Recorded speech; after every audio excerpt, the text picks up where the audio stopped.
charla que creo que tengo media hora, no sé cuánto tengo, alrededor de media hora, 20 minutos, tú me dirás, Julio. Mi objetivo es, sí, unos 20-25. tal y como habéis pedido, hacer un balance de lo que ha sido este año de funcionamiento de la conferencia.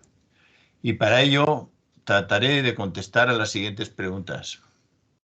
En primero, ¿por qué tiene una especial relevancia la conferencia? En segundo lugar, ¿por qué nace? ¿Para qué nace? ¿Cómo? ¿Cuándo? ¿Dónde? Que son unas preguntas necesarias. En tercer lugar, haré referencia al funcionamiento, a la composición y al funcionamiento de la conferencia. Yo debo avanzar que no estoy muy de acuerdo con la composición. El hecho que a los jóvenes se han dejado fuera, yo no le veo sentido ninguno. En cuanto al funcionamiento, pues esta composición, el gran problema de la composición es que está sobrerepresentados los ciudadanos e infrarrepresentados la sociedad civil. Son 80 los representantes de los ciudadanos y 8 los de la sociedad civil. Eso no puede ser. En relación al funcionamiento, que pensábamos que iba a mejorar, esto ha ido a peor.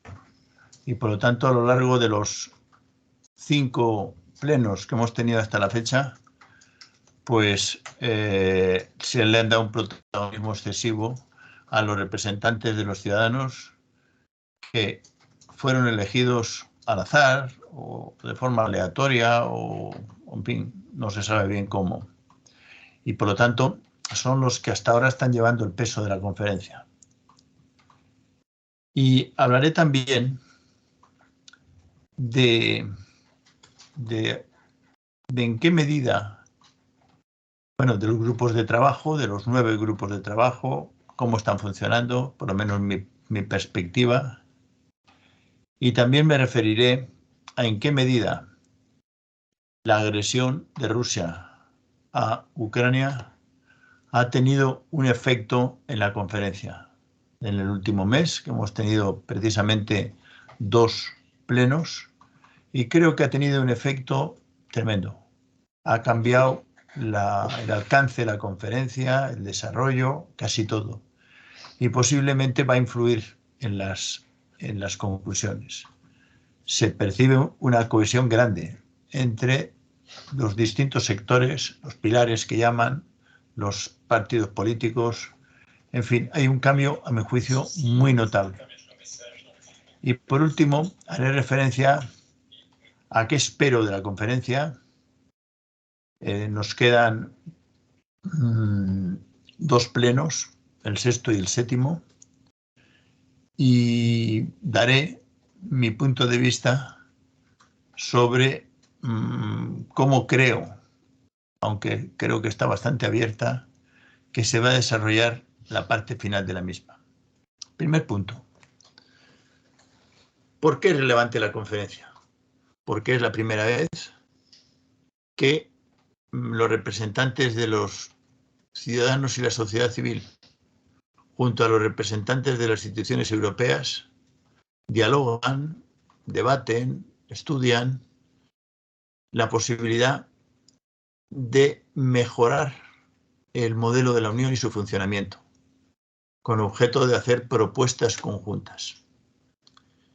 El mejor elemento que expone qué es la conferencia fueron las palabras de Ursula von der Leyen en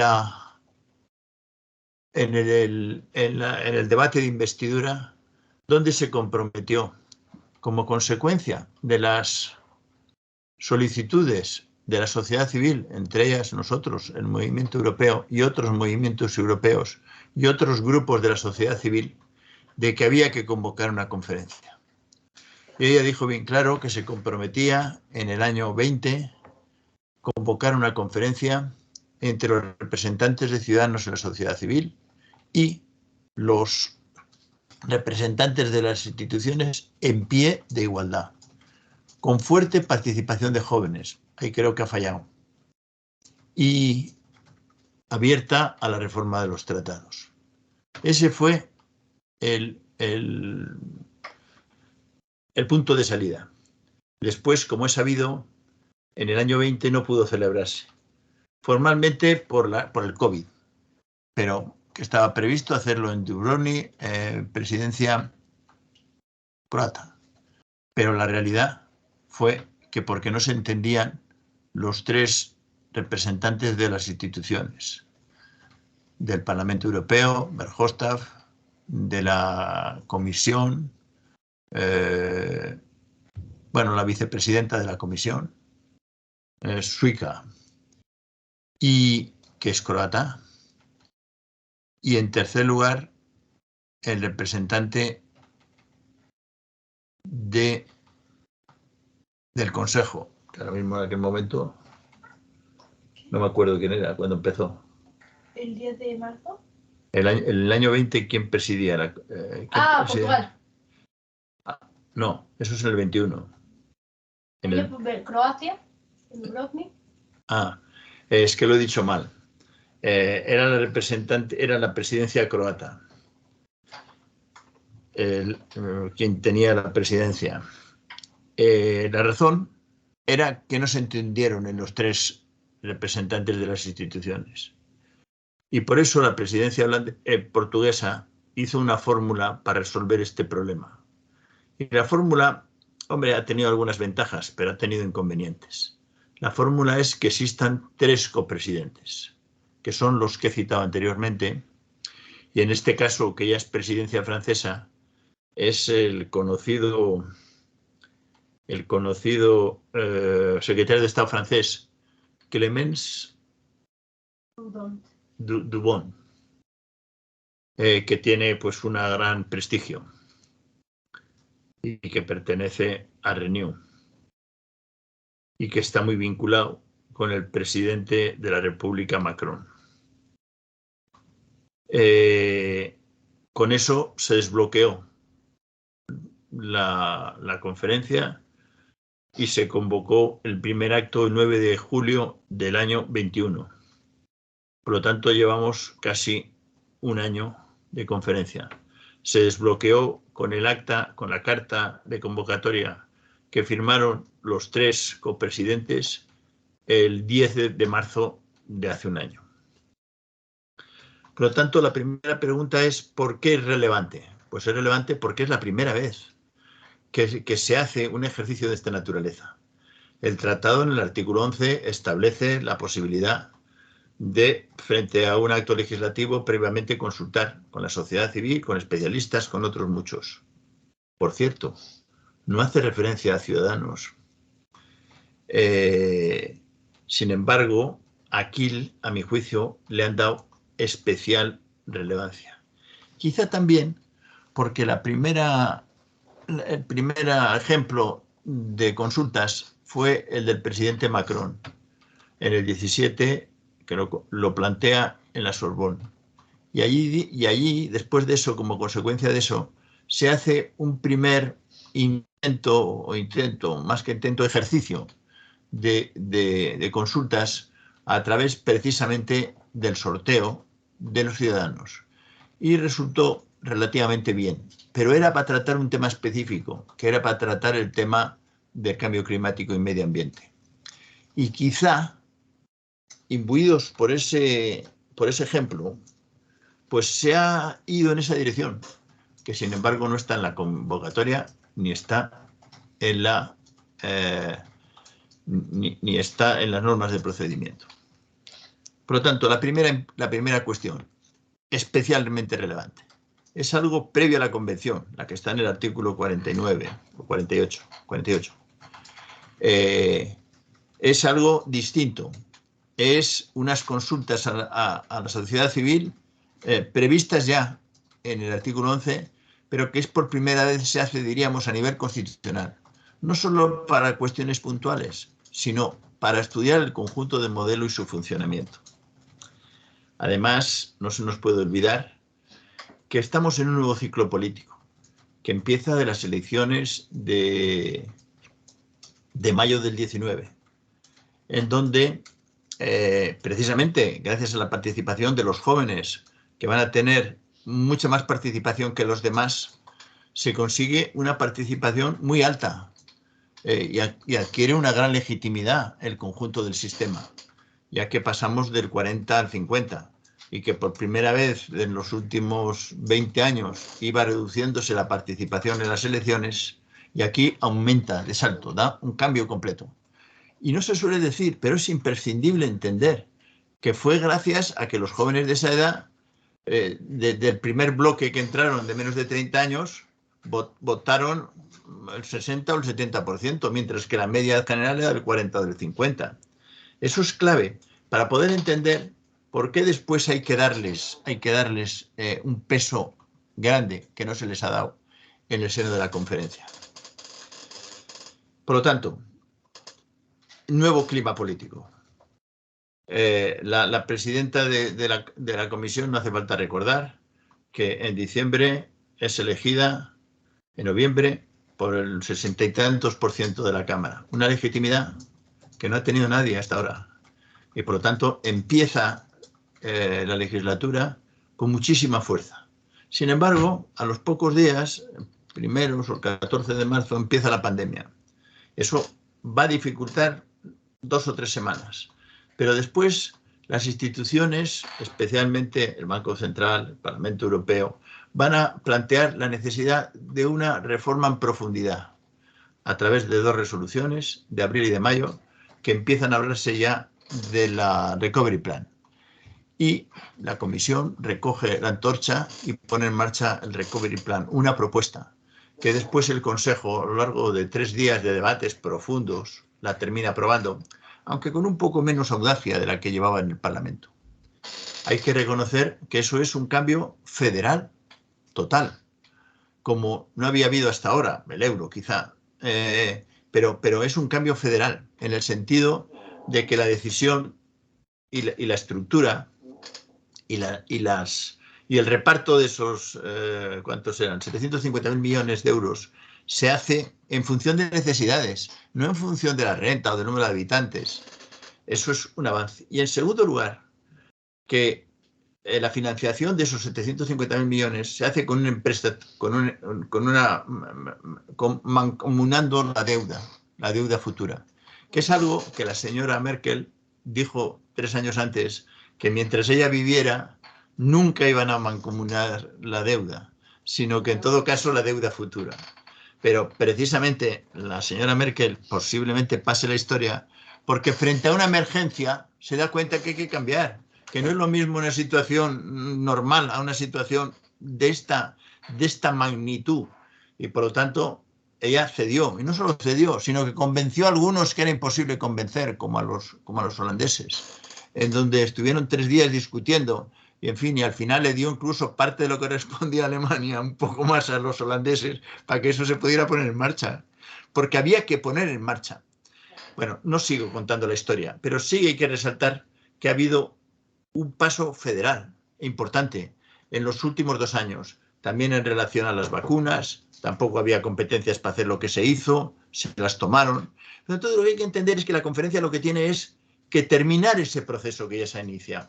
Se trata de que darle forma jurídica a lo que políticamente ha habido que tratar frente a una necesidad.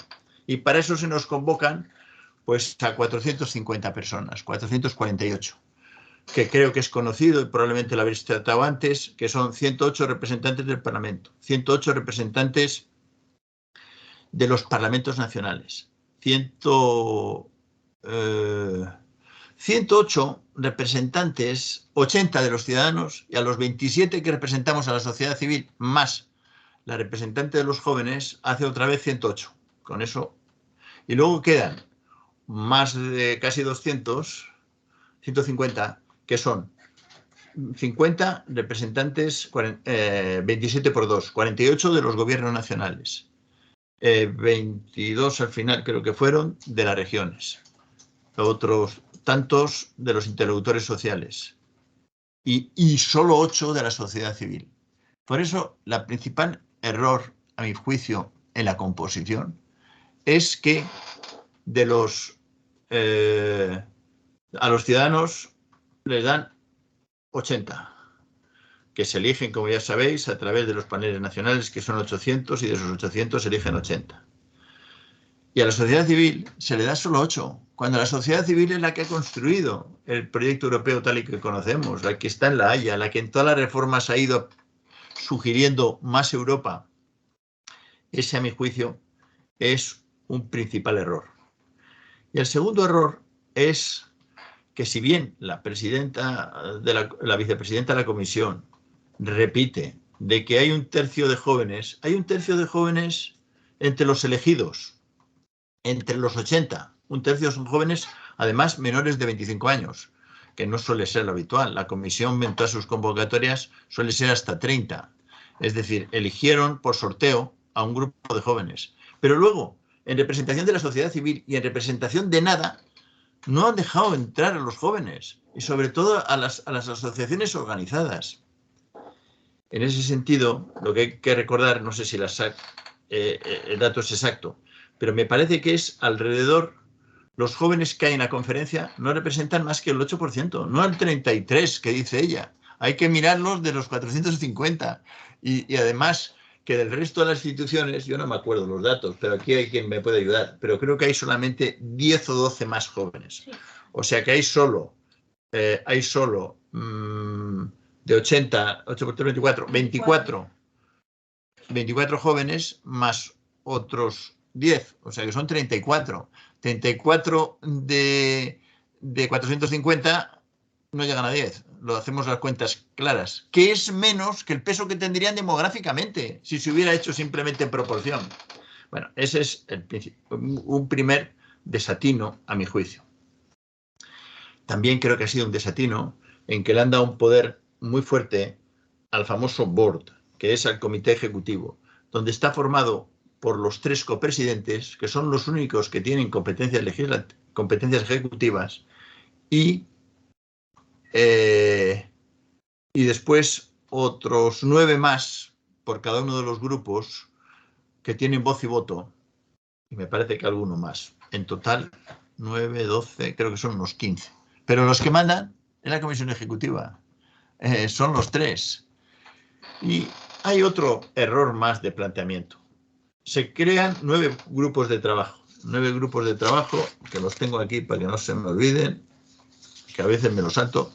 El primero, cambio climático. El segundo, salud. El tercero, una economía en pro de las personas. Justicia social e empleo. En ese punto meten demasiadas cosas, porque meten unión bancaria, unión fiscal y política social. Una Unión Europea en el mundo, el 4, que es en el que yo participo y conozco bien. El 5, valores, derechos y Estado de Derecho. El 6, impulso de la agenda digital. El 7, democracia europea. 8, migración. Y por último, educación, juventud, cultura y deporte. Que precisamente le han dado Bueno, el problema es que en estos grupos, ¿tienes ahí la lista de los presidentes? Porque así me familiarizo también con los presidentes. Entonces, aquí la dificultad fue que los presidentes no han sido en representación de los sectores, sino que han sido todos de las instituciones, del Consejo, del Parlamento y de los parlamentos nacionales. Y nadie ni de la sociedad civil. Y uno, ni nadie de los ciudadanos. Uno de la juventud, que es la única que está representando a la juventud, que es esta chica finlandesa, ¿cómo se llama? Markkula.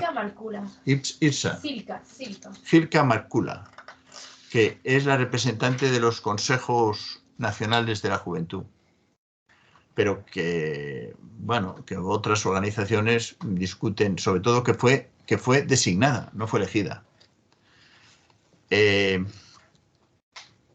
Los otros nombres, si los encuentras, también así yo me familiarizo con los nombres, aunque han ido cambiando algunos. Por lo tanto, el sistema es un sistema donde tienen peso los representantes de las instituciones y no los demás. Y por último, hay otro gran problema que todavía está sin resolver, que es que la propuesta final, las conclusiones, parece que las va a hacer, aunque hay una fuerte controversia, el board, y no se van a aprobar en el pleno. El acuerdo del board del 9 de febrero establece un sistema nuevo que tampoco hay gran consenso con él para establecer las conclusiones, que es que divide en 4 pilares, pero ya los pilares son solo las instituciones, es decir, es el pilar de la Comisión, el pilar del Consejo, el pilar de los parlamentos nacionales y el pilar del Parlamento Europeo, con lo cual solo los representantes institucionales tienen verdadero peso a la hora de establecer las conclusiones finales. Si bien a los ciudadanos, entre lo cual nos meten, a los 108, nos metan nosotros 27 que yo represento, le van a dar una especie de derecho de veto para poder limitar algunas de las conclusiones que elaboran esos 4 pilares. Bien, dicho esta dificultad, creo que también hay que resaltar que otros 2 problemas más que ha tenido la conferencia. En primer lugar, el retraso. Estamos a un mes de terminarla y nos faltan dos plenos y se han hecho, bueno, pero es más, hasta el anterior, porque ahora vamos cada 15 días, hasta el anterior, hasta primeros de marzo, que había pasado un año, se habían hecho 4 y faltaban 3. Por lo tanto, en un mes. Luego, la distribución del trabajo no ha ido bien. En parte, hombre, el COVID ha influido. El de diciembre no se pudo hacer y hubo que retrasarlo a enero o a febrero por el tema del COVID. Pero en general, el funcionamiento ha sido muy lento, muy lento.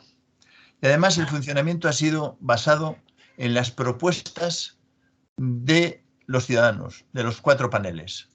Si leéis las propuestas de los 4 paneles, veréis que no es lo mejor que se ha escrito sobre el tema de la reforma de la Unión Europea. Y además que tampoco tenía que ser mucho mejor, porque claro, son personas elegidas de forma aleatoria que no tienen por qué conocer el funcionamiento de la Unión. Yo me encuentro entre los que creen que está bien que se les que participen, pero no con el peso que han tenido, que son los que han organizado hasta ahora y han dirigido los debates. La capacidad de poder participar en el debate era muy superior a los demás. A los demás nos daban un minuto, a estos todos los minutos que quisieran. Hay una descompensación y en el último pleno pasó lo mismo. Y en los grupos de trabajo, la problemática que tenemos ahora es que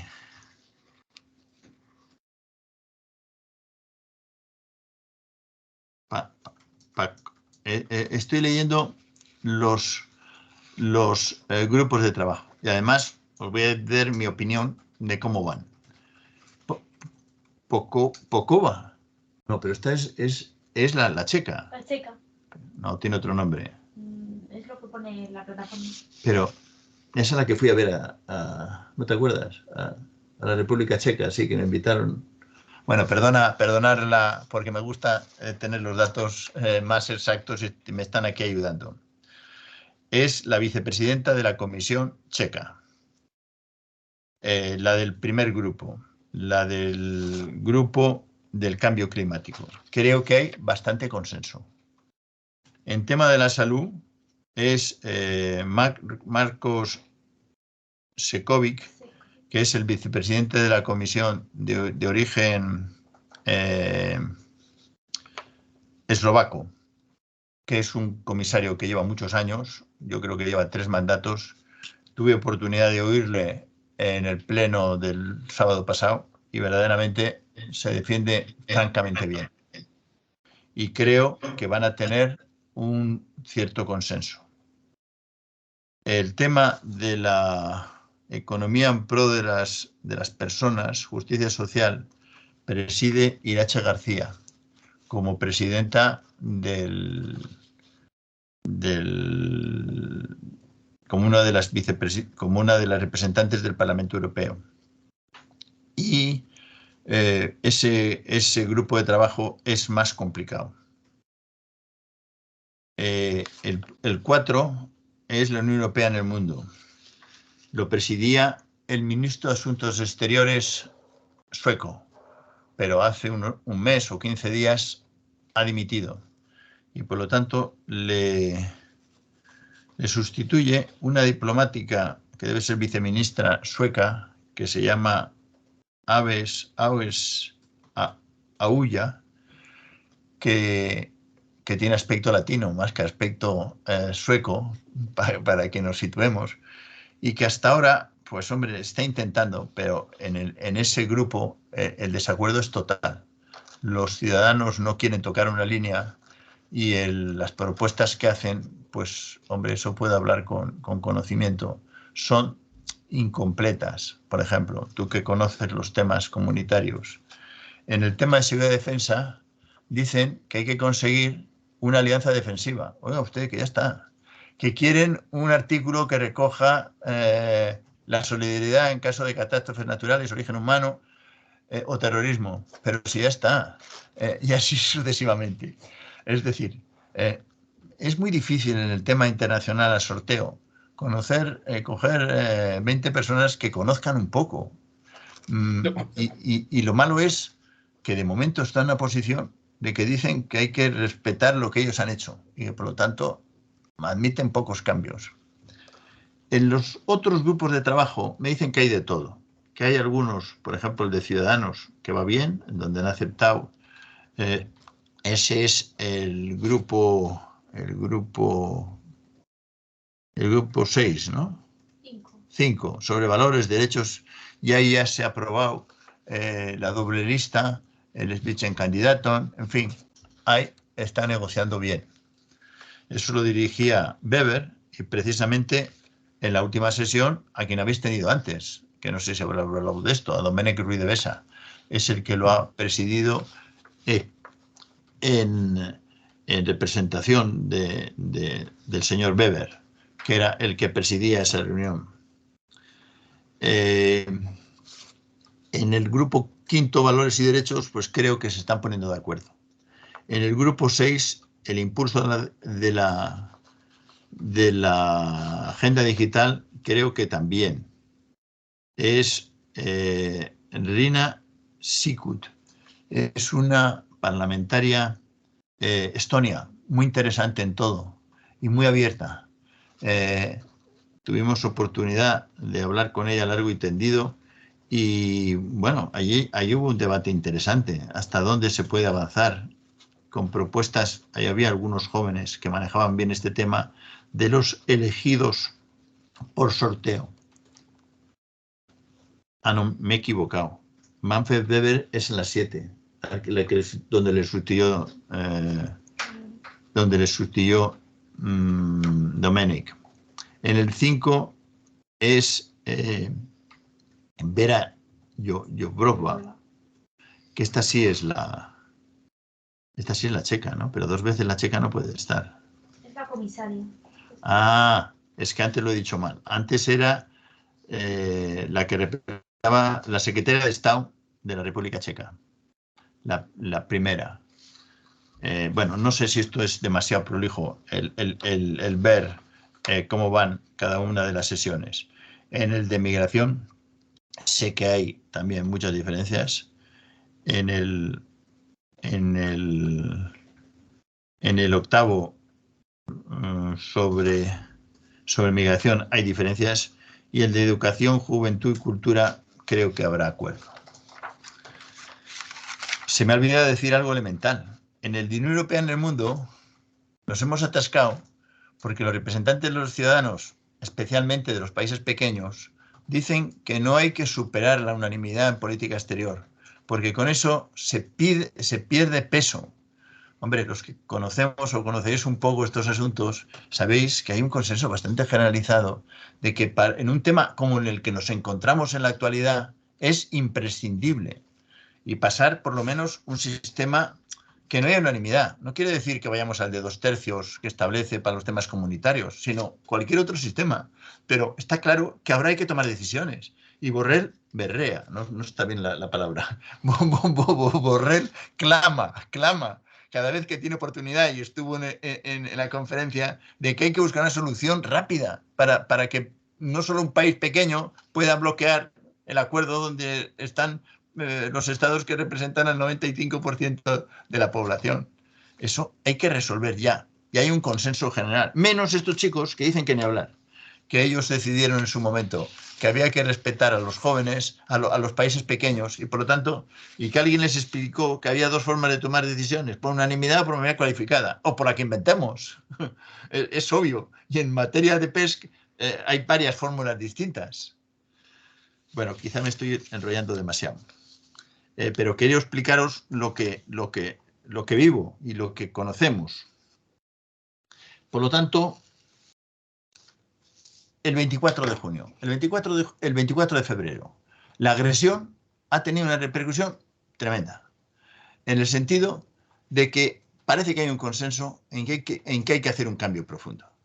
Que no solamente se trata de, pues aquí había distintos artículos, pues el de la salud, pues hay acuerdo, es cambiar un artículo. No solo cosas puntuales, sino la necesidad de abordar los temas de fondo, que es lo que la sociedad civil viene reclamando, que es darle continuidad, por donde he empezado, a los cambios que surgen como consecuencia de del fondo de Next Generation, en donde hay que buscar bases jurídicas claras para avanzar en el modelo. El modelo en el que estamos es un modelo de federalismo intergubernamental. Y está claro que para que las cosas funcionen tiene que haber más federalismo y menos intergubernamental, más peso de los representantes de los ciudadanos y menos de los estados.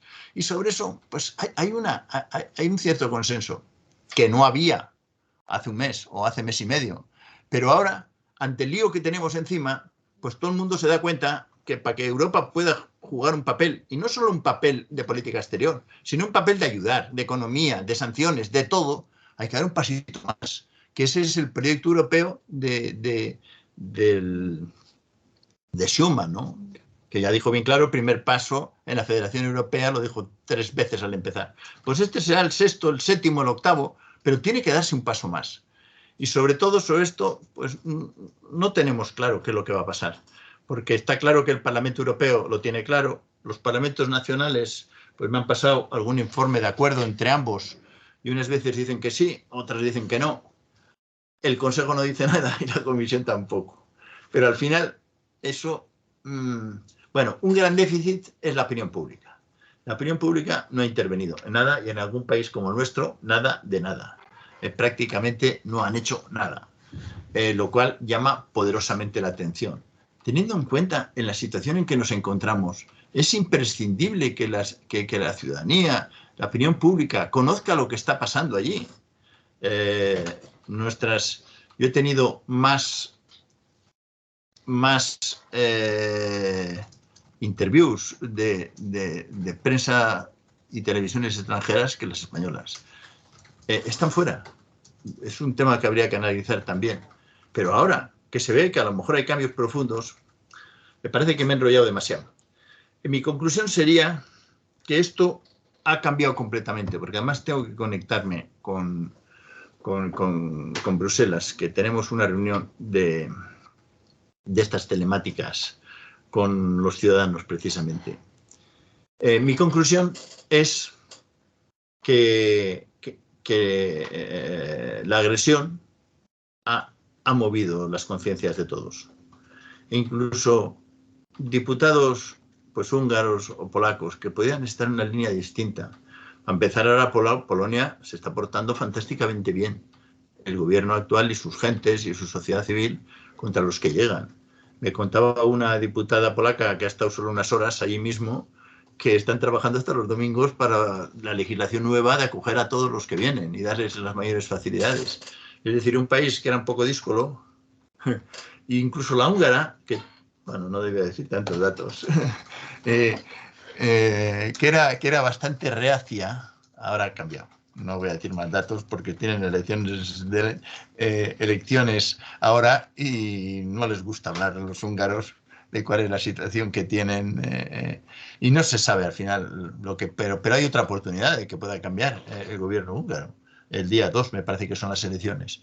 Por lo tanto, desde mi punto de vista, lo que llego a decir es que hay una oportunidad para un cambio profundo. La pelota está en el tejado, como solemos decir en nuestra tierra común. No sabemos lo que puede pasar. Va a depender de todas las fuerzas políticas, de todos los interesados, de la opinión pública, el que se dé un avance mayor. Nosotros estamos en eso. El movimiento europeo, que nace del Congreso de La Haya, con objeto de poner en marcha la Federación Europea, y que después, en los estatutos nuestros, después de la Constitución, con Fernando López Miranda, siguen insistiendo, nuestro objetivo es avanzar en una Federación Europea. Pues defendemos el que avancemos en una Federación Europea. En algún paso más.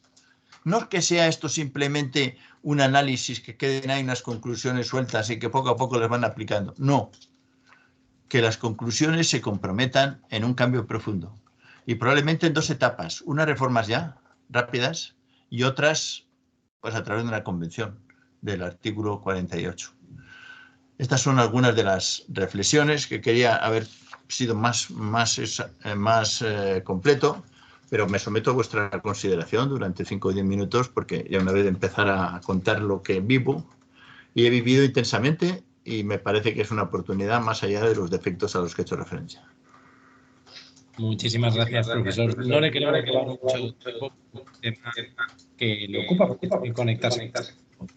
Pero sí, desde luego, me gustaría... Se te oye mal. No sé, se acopla. Creo que es que tienen 2... Ah, sí, tienen 2 audios conectados.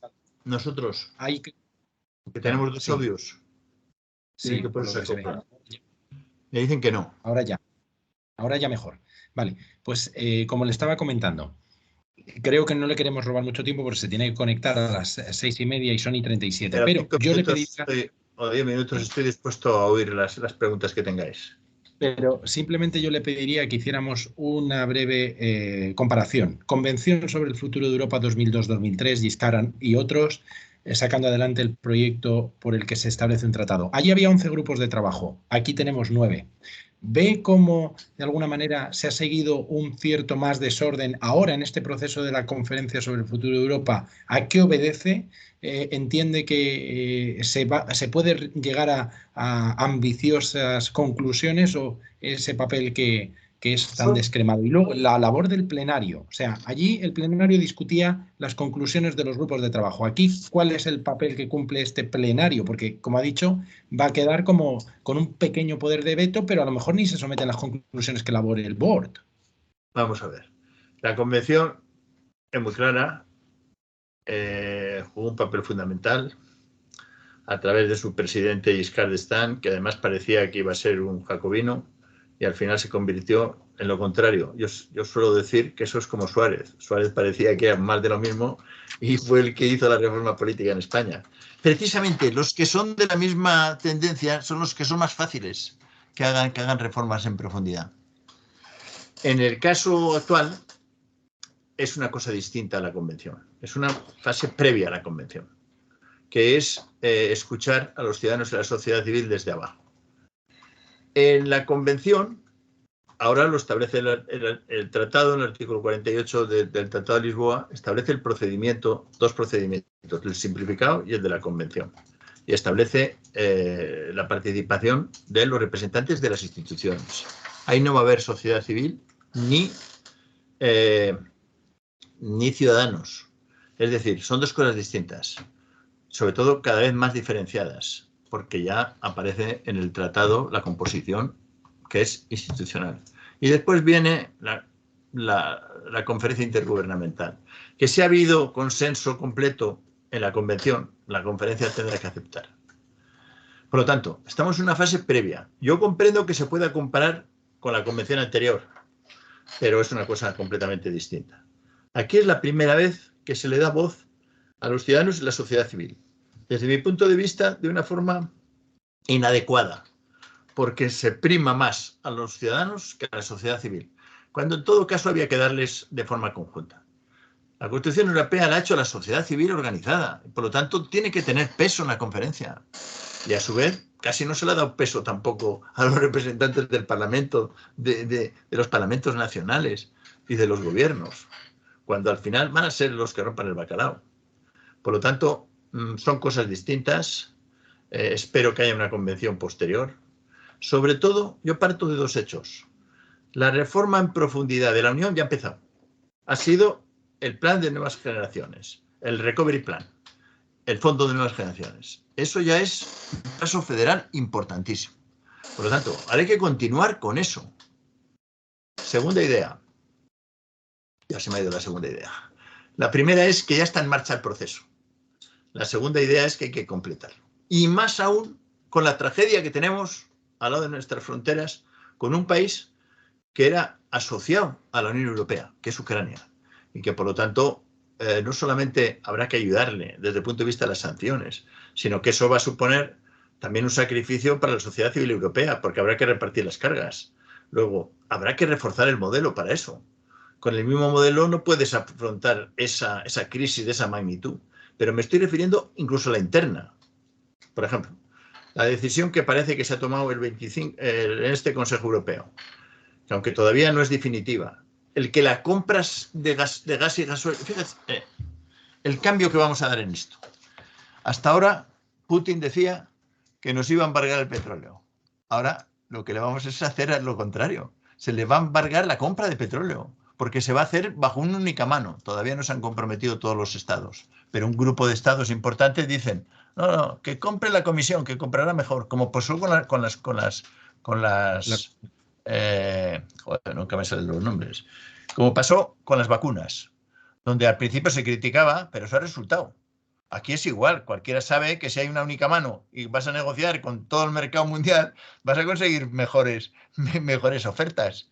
Pero ese cambio, que no le han dado muy poca importancia a los periódicos de ayer y de hoy, es rotundo para tener peso, y así sucesivamente. Habrá que reforzar el conjunto del sistema de decisión de la Unión Europea, y no solo en materia de política exterior, y el conjunto de las instituciones. Habrá que dar un paso más. Hasta ahora ha habido 5 o 4 reformas de los tratados. Habrá que hacer otra más, pero siempre en la misma línea, de reforzar el elemento federal.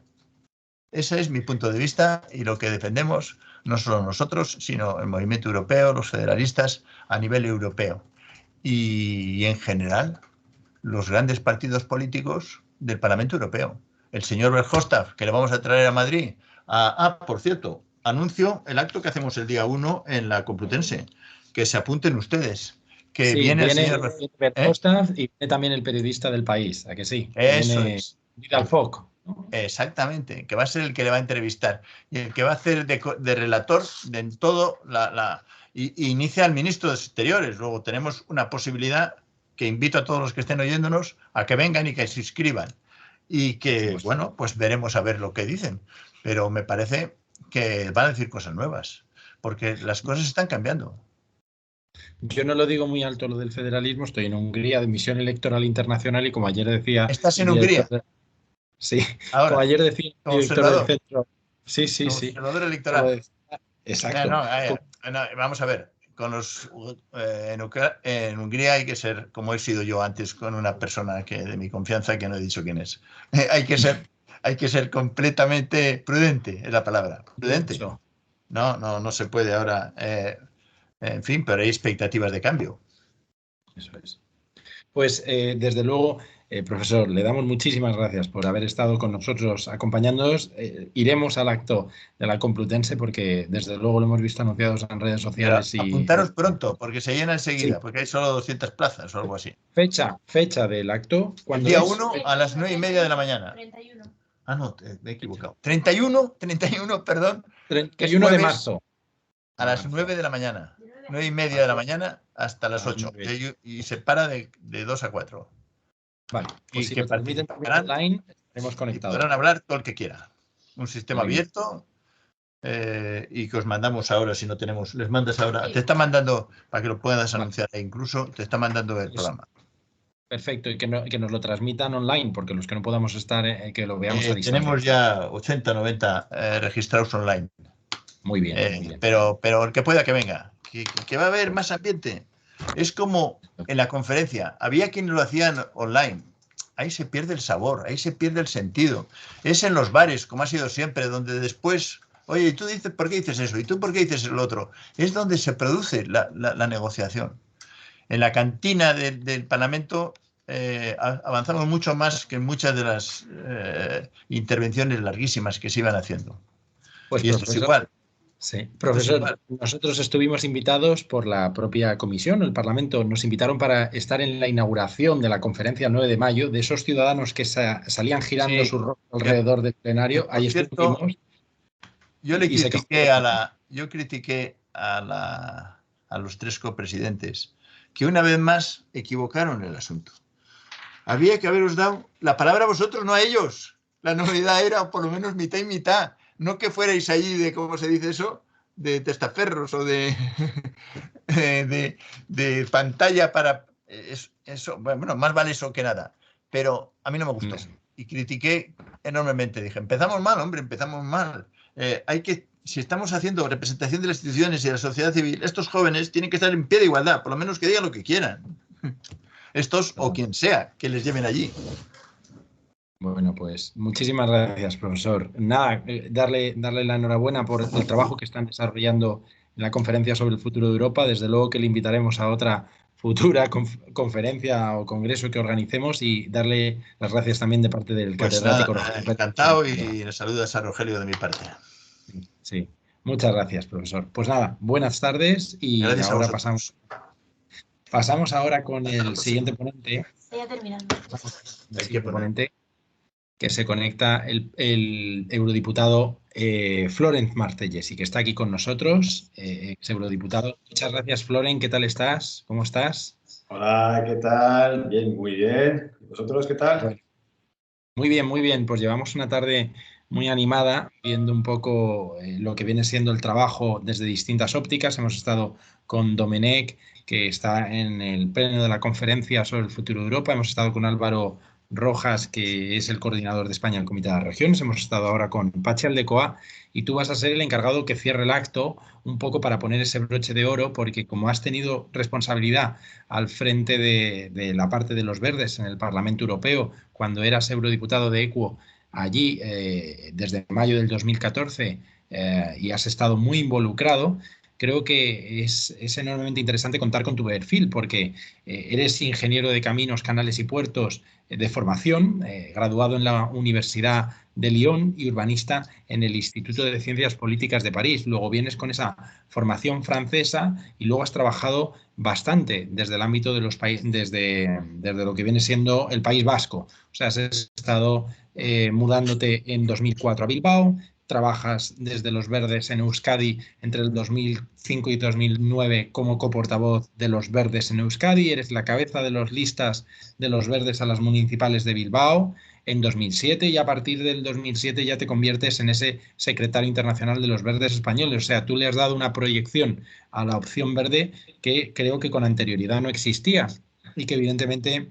De hecho, eres una de las grandes bazas para que lo verde llegue a España, a nuestro país, y igual que en Alemania, ahora mismo lo que viene siendo la parte verde esté como miembros de la alianza de esa coalición con los socialdemócratas, pues evidentemente tú estés forjando esa nueva entente aquí en la realidad política española. Te agradezco enormemente que con esa visión internacional, tu paso por el Parlamento Europeo, nos puedas contar cómo has estado viviendo todo este proceso a la vez que mientras se producía la conferencia sobre el futuro de Europa y se hablaba, entre otras cosas, sobre el cambio climático, tenía lugar en Glasgow en la conferencia del clima, de la Conference of the Parties, y allí estabas tú presente y viendo un poco el escenario, la falta de ambiciones, eso cómo lo unimos con la conferencia sobre el futuro de Europa y cómo nos va a repercutir a fin de cuentas a las próximas generaciones. Pues son cuestiones todas ellas muy interesantes que, si quieres, te damos la palabra y nos puedes contar lo que te parezca en esa línea. Te doy las gracias de nuevo, tanto de parte del catedrático Rogelio Pérez Bustamante como mía, por estar con nosotros, y para cualquier cosa, pues nada, a tu disposición. Muchas gracias, Julio, muchas gracias por la invitación y desde luego pues no son pocas preguntas que has hecho, vamos, para ir viendo todo esto, pero bueno, para poder empezar, ahí decía uno de los padres fundadores, ¿no?, de la Unión Europea, Jean Monnet, decía que la Unión Europea, bueno, Europa en su momento, porque todavía no existía la Unión Europea como tal, decía que la Europa solo avanzaba a golpe de crisis. Desde luego, desde 15 años hemos tenido crisis de sobra para poder ir avanzando, ¿no? Porque es verdad que ahora mismo nos fijamos mucho en la guerra de Ucrania como la última crisis que nos golpea, pero yo creo que estamos en un estado de crisis permanente desde hace unos 15 años. Muchos recordaréis todavía la crisis de 2008, que fue una crisis financiera, una crisis productiva, también con una relación muy importante con los precios de la energía, ya con el barril de petróleo llegó a los $100 por los $100. Entonces, ahí todavía tenemos pendiente superar, de hecho, como superamos esta crisis, que fue, desde luego, una privatización de los beneficios y una socialización de las pérdidas, ¿no? Imagino que todavía os acordáis cómo nos llevaban a los países endeudados del sur, ¿no? Entre Portugal, España, Italia, Grecia y Irlanda, que no es del sur, pero a nivel económico sí que lo es, periférico, nos llevaban los pigs, ¿no? Los cerdos. Y la salida de la crisis que tuvimos en 2008 no fue de las más bonitas que podemos imaginar. Fue todo menos solidario, fue todo menos una apertura de mente hacia ayudar a los más vulnerables. Desde luego, ahí aprendimos que no podemos salir dos veces de la misma manera de una crisis porque fue esto totalmente equivocado. De hecho, el Parlamento Europeo, durante mi mandato, reconoció que los Estados miembros, así como en general los diferentes parlamentos, se habían equivocado en su forma de abordar la crisis de 2008 frente al sufrimiento, frente a la desigualdad. No podemos aportar más austeridad para las personas y para la gente, porque además esto crea a su vez una desafección enorme hacia la Unión Europea. Pero no solamente tuvimos la crisis de 2008, también tuvimos la crisis migratoria del 2015. Y estaba escuchando al compañero antes que decía que efectivamente Polonia está abriendo las fronteras ahora mismo a los hermanos y hermanas, sobre todo a las hermanas, ¿no? Porque los hermanos se tienen que quedar en Ucrania. Pero también tenemos que recordar que en 2015, cuando llegaron todos los refugiados de Siria, principalmente Afganistán, pues de nuevo las puertas de Europa se abrieron muy poco en comparación con lo que podemos imaginar, porque es verdad que ahí pues el sentimiento de empatía por parte de muchos países que hoy ponemos como ejemplo no era tan alto. Y podemos empezar, por supuesto, por el nuestro propio, ¿no? Cuando las personas son muy diferentes a las nuestras, pues desde luego Europa no era una Europa de las puertas abiertas, más bien una Europa fortaleza. Y esto yo creo que ahí también tenemos que aprender de los errores cometidos en este caso, y yo creo que la crisis migratoria fue un gran error, justamente donde Europa no supo mostrar su cara de solidaridad independiente del color de la piel y proveniencia de las personas. Porque además, en el caso de Polonia y Ucrania, también ahí hay que hacer un poco de historia. Además, yo los digo en primera persona, porque mi abuelo materno, difunto abuelo materno, es polaco, era polaco, y venía de una zona frontera, justamente que hoy en día es ucraniana. Es decir, que muchas partes de estos territorios oscilaron muchos años entre Polonia y Ucrania, es decir, que incluso muchos hablan los dos idiomas. Esta es una zona fronteriza que se ha movido muchísimo en los últimos decenas de años, con lo cual tenéis que entender que existen muchísimos lazos incluso familiares en estos casos. Con lo cual, la solidaridad es importante y tenemos que tener toda la solidaridad del mundo hacia los refugiados y refugiadas de Ucrania. Pero también tenemos que recordar que la solidaridad no se puede quedar solamente por razón de cultura de lo más local posible. Tiene que extenderse también más allá de nuestras fronteras geográficas. Entonces, esto yo espero que sea, de hecho, una de las conclusiones que salgan de la conferencia de futuro sobre Europa. Pero luego, después de estas dos crisis, que yo creo que fueron crisis de las malas, como yo las llamo, es decir, la crisis donde no supimos salir por lo alto de esto, pero sí que aprendimos mucho, también tenemos luego quizás una crisis que empieza a cambiarlo todo. La primera crisis que empieza a cambiarlo todo, que es el Brexit. Porque el Brexit, recordemos también que fue una crisis importante para la Unión Europea, porque cuando se enfrenta a esto, se enfrenta por primera vez a un Estado miembro que decide, por una exigua mayoría, pero al final que decide salir de la Unión Europea. Y ahí muchos pronosticaban incluso la salida de más países de la Unión Europea. Ya estábamos hablando para algunos del Grexit, con antelación, estábamos hablando del Brexit de Polonia, estamos hablando incluso del Frexit, que se podía dar con la extrema derecha en Francia. Y pues la verdad es que después del Brexit lo que ha pasado fue exactamente lo contrario. Yo lo recuerdo todavía que en el Parlamento Europeo nunca había visto tanta unión, de hecho, en el Parlamento Europeo, en los parlamentarios de grupos muy distintos, y en vez de tener una Unión Europea desunida, lo que tuvimos enfrente fue un Reino Unido desunido. Porque realmente, después de 6 años después del Brexit, lo que podemos decir es que quien está y ha perdido la batalla de las ideas sobre todo a nivel europeo, no es tanto los parlamentarios a favor de una mayor integración, sino lo contrario. ¿Quién tiene problemas internos, domésticos, que no puede superar porque ha mentido de forma descarada a su población? Más bien es el gobierno británico. Entonces, ahí yo creo que el Brexit ha jugado un papel a la inversa de lo que debemos imaginar y ha unido mucho más de lo que pensábamos a la Unión Europea en contra de todo pronóstico. Pero claro, ahí, una vez superado el Brexit, nos decimos, pues si tenemos un poco de tranquilidad, después de 2019 vamos a poder centrarnos en una cosa tan importante como es el Pacto Verde Europeo, que es, de hecho, una gran victoria de los movimientos ecologistas y verdes. Hay que recordar que no solo viene de la nada el Pacto Verde Europeo. Viene porque miles y miles, decenas de miles de jóvenes se suman en la calle para denunciar la inacción climática, porque los verdes también tienen resultados muy buenos en 2019 en las elecciones europeas, pero también luego en muchas elecciones nacionales y municipales, por ejemplo en Francia, la segunda, tercera ciudad en Francia, son gobernadas por los verdes y se convierte en el quinto grupo con 80 diputados. Y bajo la presión social y política del ecologismo, la Comisión Europea decide poner en marcha lo que se llama el Green Deal, ¿no? Que es una idea nueva para algunas personas, pero que lleva 20 años trabajándose a nivel europeo y mundial. Entonces el Green Deal, el Pacto Verde Europeo, empieza a ser una de las brújulas más importantes de la Unión Europea, de la Comisión Europea. Y ahí llega la pandemia.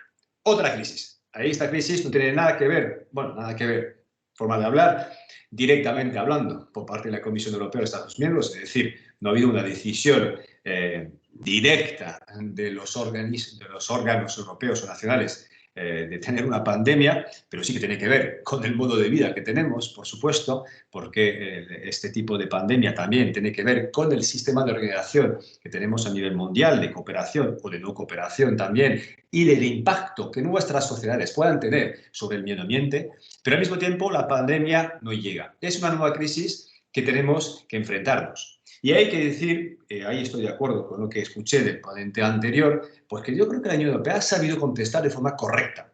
Por supuesto, los primeros meses, vamos a decir las primeras semanas, todos y todas nos ha desubicado totalmente una pandemia de esta virulencia que no recordábamos. Pero sí que después de estos primeros momentos muy duros, yo creo, estoy convencido de que la Unión Europea, más allá de los clivajes políticos que puede haber, ha sabido responder. Los Estados miembros han sabido responder.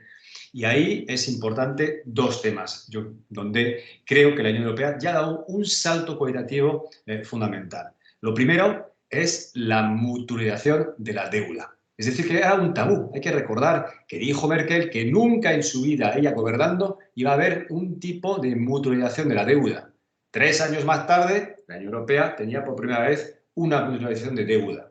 Y lo segundo, por supuesto, es que también nos dimos cuenta que si queremos responder a un reto, que es un reto transfronterizo de interdependencia, pues lo único que podemos hacer es cooperar. Cooperar entre países, por ejemplo, para comprar vacunas de forma conjunta. Ahí yo creo que la Unión Europea ha dado ya este salto. Ha entendido que la cooperación y que unidos somos mucho más fuertes.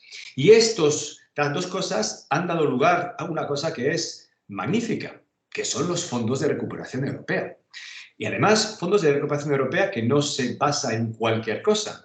Porque ahí tuvimos las dudas al principio de la pandemia, porque había voces, en este caso, por casualidad, de Hungría y Polonia, no lo digo por ti, Julio, que estás en Hungría, pero sí que hay que decían ya, bueno, ahora que tenemos problemas y que vamos a tener fondos, quizás tenemos que aparcar el Pacto Verde Europeo, ¿no? Quizás lo tenemos que aparcar porque esto no es importante, no es urgente.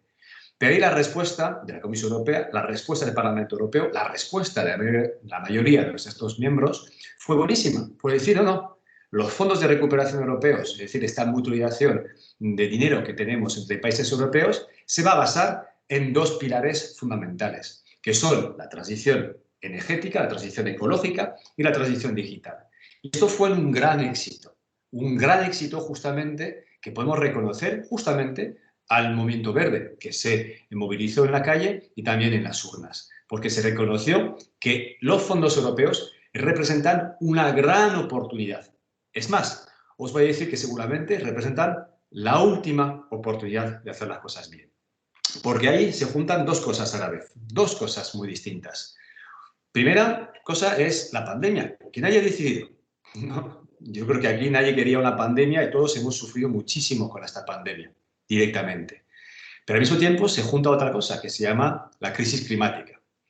Y en la crisis climática, como decía Julio al principio, yo estaba en COP26, es decir, la cumbre climática de Glasgow, y ahí otra vez los científicos nos recordaron una cosa básica y nos dicen, mira, la crisis climática es lo peor que nos está pasando ahora mismo. Esto va a destruir realmente el sistema de vida tal y como lo conocemos ahora mismo si no hacemos nada en un plazo de tiempo de 10 años. De 10 años. O sea que nos deja más o menos un margen de maniobra hasta 2030. Y ahí llega la pandemia. Llegan los fondos europeos basados en la transición ecológica, lo cual nos da una oportunidad de oro, la última oportunidad para poner en marcha lo que se llama la transición ecológica con justicia social de las economías que tenemos. Es decir, una transformación de unas economías que no son sostenibles. Todos lo sabemos, es que en España, en Francia, en Alemania, en el conjunto de Europa estamos viviendo como si tuviéramos 3 o 4 planetas. Esto no se sostiene por ninguna parte, ni por sostenibilidad, ni por justicia. Por tanto, tenemos que tener una transición que nos lleve a otro punto donde nuestras economías, nuestra forma de producir, nuestra forma de consumir, nuestra forma de trabajar, nos permita realmente vivir dentro de los límites del planeta. Y esto son los fondos europeos. Son una gran oportunidad, una ocasión para conseguirlo. Pero, por supuesto, esto no se puede hacer de cualquier manera. Y ahí llegamos a la última crisis que ha empezado hace un mes, que nadie tampoco esperaba, vamos. Yo, después de salir de la pandemia, no me esperaba encontrar y decir a mis hijas que todavía una guerra nuclear era posible, vamos. Desde luego, no entraba dentro de mis planes vitales ni familiares. Pero la verdad es que ahora tenemos que pensar que tenemos una guerra en Ucrania y que vuelve otra vez a interrogarnos en lo más profundo de la razón de ser y, en este caso, de la Europa energética y la Europa de la seguridad. Esas dos cosas a la vez. Lo primero es la Europa energética, ¿no? Tiene mucho que ver con este primer bloque que estamos hablando, de la economía sostenible. Es decir, necesitamos una transición ecológica, lo sabemos perfectamente. Y esa transición ecológica necesita pasar de los combustibles fósiles, que son los primeros en crear cambio climático. Pero al mismo tiempo, ahora mismo tenemos una segunda razón de desconectarnos de los combustibles fósiles. Se llama Rusia. Se llama la invasión rusa en Ucrania. Porque nos hemos dado cuenta que tenemos una dependencia enorme al gas y al petróleo, en este caso ruso. En España no tanto. Ojo, en España tenemos una dependencia, vamos a decir, baja, del 15-10% más o menos al petróleo y el gas ruso. Pero otros países, como la locomotora de la Unión Europea, que es Alemania, más del 60%. Y en el conjunto de la Unión Europea estamos en un 40% de dependencia al gas ruso. Ahí tenemos y debemos, por razones éticas y geopolíticas y por razones climáticas, la necesidad de desconectarnos del gas y el petróleo ruso. Porque sabemos que comprar gas y petróleo ruso financia la guerra y provoca cambio climático. Por tanto, ahí tenemos razones de peso. Eso todos lo sabemos. Pero ojo, y digo ojo, porque ahí tenemos que evitar dos cantos de sirenas importantes. El primer canto de sirena que tenemos que evitar es desconectarnos del gas y del petróleo ruso para pasar a otra dependencia del gas, del petróleo o del carbón de otro país. Por ejemplo, de Qatar, de Argelia, en el caso de España, o del gas licuado de Estados Unidos. Esto no es plan. Porque realmente la idea es que consigamos justamente la soberanía energética europea basada en las energías renovables y basada también en lo que se llama la gestión de la demanda, es decir, reducir el consumo. Hoy el sol, el viento o la reducción del consumo son las mejores armas que tenemos para defender nuestra seguridad, nuestra libertad y nuestros derechos. Entonces, ahí es el primer canto de sirena que tenemos que evitar. Y el segundo canto de sirena que tenemos que evitar es el canto de sirena de la energía nuclear. La energía nuclear no es una energía verde. Eso tenemos que ser muy claros con esto. Y además os voy a decir algunas cosas básicas. Primero, tenemos un problema gravísimo con los residuos, que no existe ninguna solución con los residuos. Segundo problema gravísimo es que la energía nuclear no es segura. No sé si recordáis Chernóbil, quizás, pero Chernóbil no se encuentra muy lejos, se encuentra en Ucrania. Ahora mismo tener energía nuclear en un ámbito de guerra es como dar cerrillas a un pirómano en un bosque. Esto es muy peligroso, pero lo último también, como si hablamos, y hablamos en serio de la soberanía energética, yo solamente os voy a hacer una pregunta. ¿De dónde pensáis viene ahora mismo más de la mitad del uranio de España? Viene de Rusia. Viene de Rusia. Simplemente esto. Y Francia, que es el principal productor de energía nuclear a nivel europeo, más de casi el 80% de su electricidad viene de la energía nuclear, compra en países tan cercanos y conocidos a los europeos como Kazajistán, Uzbekistán o Níger. No producimos uranio en Europa. Conseguir la independencia, la soberanía energética pasa por justamente saber tener energías autóctonas y se llaman sol y viento. Y por eso ahí estamos bastante enfadados con la Comisión Europea, porque en los últimos meses, no sé si habéis seguido el debate que hemos tenido con la Comisión Europea, que ha querido promover el gas. El gas, algunos lo llaman el gas natural, pero no os dejéis engañar. Es gas fósil. Vamos, es natural lo que tiene el petróleo. Petróleo natural, sí, es natural. Pero el gas provoca cambio climático. Se llama gas fósil. La Comisión Europea ha querido promover el gas fósil y la energía nuclear como energías verdes. Y esto no puede ser. Aquí tenemos una lucha muy importante, que es tanto cultural como política, y espero que el Parlamento Europeo y los Estados miembros vayan a rechazar esta propuesta que los propios expertos de la Comisión Europea han reconocido como fallida. Y además, espero que después de lo que ha pasado con Rusia, también reconozcamos que el gas no es una energía de libertad. El gas es una energía que nos provoca más dependencia y más cambio climático. Pero esto, la transición energética, creo que sigue siendo fundamental en la base, en el futuro de la Unión Europea. Porque además, sobre todo me imagino que hay muchos y muchas jóvenes que están escuchando este seminario, los empleos del futuro no están en los sectores del pasado, de los combustibles fósiles, de esos sectores que son muy intensivos en CO2 y materias primas. No, se encuentran principalmente en lo que llamamos la economía verde, los empleos verdes, es decir, los empleos que al mismo tiempo son capaces de crear bienestar y, por otro lado, proteger el medio ambiente. Y estos empleos son los empleos de las energías renovables, los empleos de la agricultura ecológica, los empleos de la movilidad sostenible, los empleos de la gestión de residuos, los empleos de la economía de cuidados, etcétera, etcétera. Que sepáis, solo esto, que se crean muchísimos más empleos en esos sectores que en los sectores de la economía llamada marrón, del pasado. Entonces, ahí tenemos una oportunidad y la tenemos que coger. Y si hablamos, en este caso, también de la agricultura, me gustaría recalcar que el panel que hablan de la agricultura, pues yo creo que mandaron una colleja muy importante a los grupos mayoritarios del Parlamento Europeo, a los Estados miembros, porque hace poco se votó una nueva política agrícola común, que es muy importante porque es más del 30% del presupuesto de la Unión Europea y maneja todo el sistema agroalimentario, es decir, lo que comemos a nivel europeo. Sin embargo, desde el punto de vista de los verdes, esta PAC, la Política Agrícola Común, es un fracaso más absoluto. De hecho, contradice, y lo reconoce la propia Comisión Europea, contradice plenamente el Pacto Verde Europeo.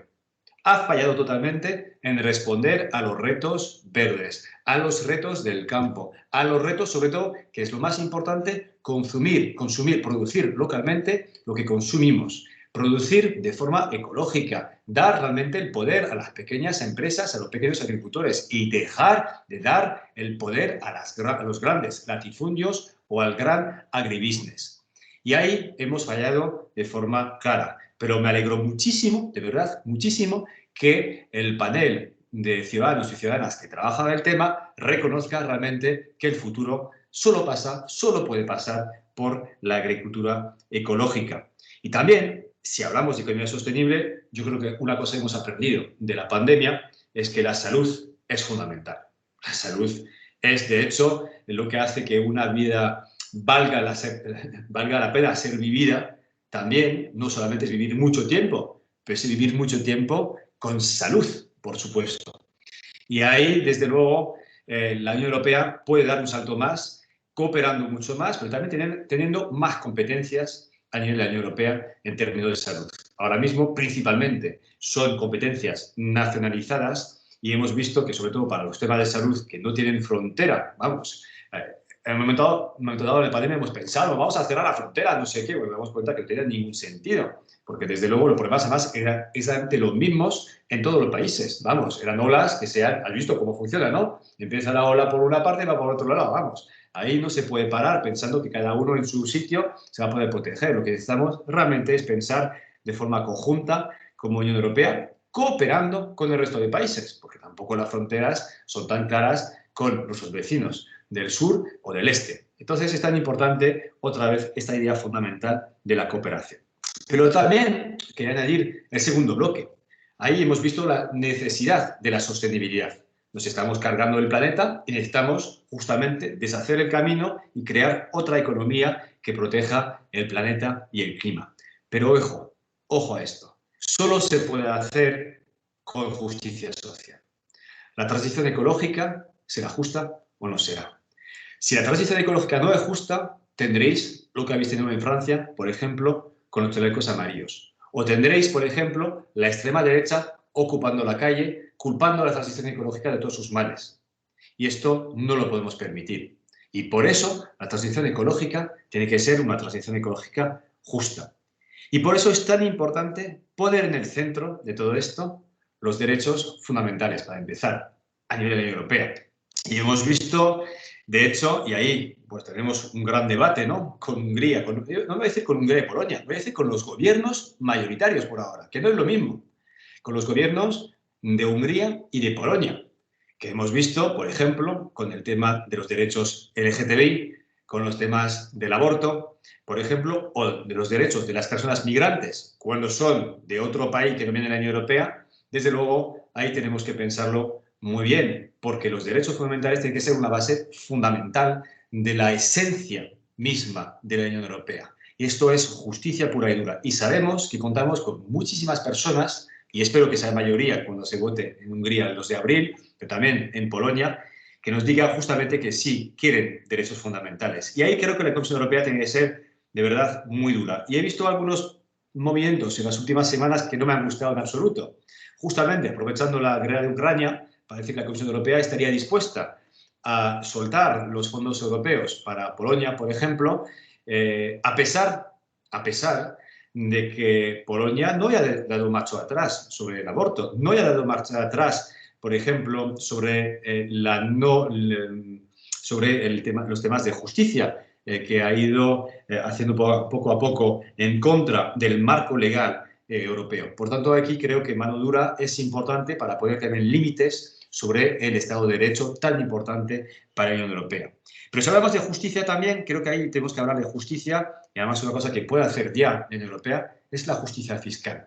Porque si queréis justamente que sean los colectivos más vulnerables o más dependientes, por ejemplo, del antiguo mundo, del viejo mundo, pues necesitamos dinero también. Necesitamos dinero para poner en marcha esta economía sostenible que sea justa. Y ahí yo creo que hay dos cosas fundamentales. Primero, tenemos que tasar muchísimo más a las multinacionales, muchísimo más. Es decir, las multinacionales en los últimos años han tenido beneficios enormes y, ojo, siguen teniéndola ahora mismo. Por ejemplo, las petroleras en la guerra de Ucrania se están forrando ahora mismo. De hecho, con el plan de choque que ha sacado Sánchez esta mañana, que no está mal, en gran medida, yo no lo voy a criticar porque me parece que ha dado pasos importantes, pero sí hay una cosa que no me parece de todo correcto. Las petroleras aportan, pero muy poco en comparación con los beneficios multimillonarios que han tenido y están teniendo ahora mismo con el precio del petróleo. Entonces ahí tenemos que poner a contribución realmente los que más están ganando, empezando, en este caso, por las petroleras. Pero no solo esto, también los paraísos fiscales. Y no solamente mirando hacia fuera de Europa, porque es fácil, ¿no? Decir, no, es que las Bermudas son paraísos fiscales. Bien, eso es verdad, pero también tenemos que mirar dentro de la Unión Europea, empezando por países tan conocidos como Luxemburgo, Países Bajos, por ejemplo, ¿no? pues no estaría mal empezar con nuestros vecinos que son parte de la Unión Europea y no tienen que ser paraísos fiscales en ningún momento. Y también, si hablamos de justicia, me parece importante hablar de justicia de género. Eso es una cosa que yo creo que la Unión Europea ha avanzado muchísimo, lo reconozco. Yo creo que a nivel europeo, de verdad, ha habido pasos adelante muy importantes y además aquí nos voy a dar un poco de autoestima. Yo creo que quien ha llevado el pulso hacia adelante de forma muy positiva han sido dos países principalmente, que han sido Suecia y España.